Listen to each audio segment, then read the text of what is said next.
আপনারা পড়েছেন, ওই চূড়াতে প্রতিফলন করলেন। আর যখনই নূরের প্রতিফলন চূড়াতে করলেন, ওই নূরের আলোকে সারা কায়নাত আলোকিত হয়ে গেল। আদম আলাইহিস সালাম সব অন্ধকার দেখছিলেন, বললেন এত আলো কি করে আসলো? বলে চূড়ার দিকে দেখেন। ওই চূড়া থেকে, আরশে মুআল্লার চূড়া থেকে ওই রশ্মি প্রতিফলন সারা কায়নাতে ছড়াচ্ছে, পুরা কায়নাত, শুধু পৃথিবী নয়। তখন দেখলেন যে 5টা নূরের চেহারা মোবারক আল্লাহর দরবারে, কেউ রুকুতে, কেউ সাজদা করছেন। আদম আলাইহিস সালাম জিজ্ঞাসা করলেন, হে আল্লাহ, তুমি কি আমার আগে কোনো আদম সৃষ্টি করেছো? বলে যে না, তো ওই যে দেখছি। তো বলে এটা তো আদম না, এটা তো আলো। ইনাদি এই নূরের প্রতিফলন থেকে সারা কায়নাত আলোকিত। তো বললেন ইনারা কারা?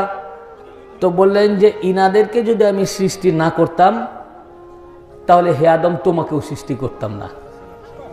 ইনাদের কারণেই তোমাকে সৃষ্টি করা হয়েছে এবং সমস্ত পয়গম্বরদের সৃষ্টি করা হবে, কুল কায়নাতকে। বললেন এদেরকে স্মরণ রাখো, যখন কোনো মুসিবতে পড়বে এদেরকে ইয়াদ করবে, এদের কারণে আমি সকল গুনাহ মাফ করব। এ তাফসিরে হায়দারিতে ইমাম হাসান আল আসকারী আরো বিস্তারিত লিখেছেন এর উপরে। এ তো গেল ইমাম হাসান আল আসকারী আলাইহিস সালাম 11তম ইমামের রিওয়ায়াত। এটা তো সুন্নিও মানতে বাধ্য, কারণ 12 ইমামকে সুন্নিও মানে, শিয়াও মানে। শিয়া ভাইরা তো মানবেনই 100%, সুন্নি বেরেলভি যারা তারা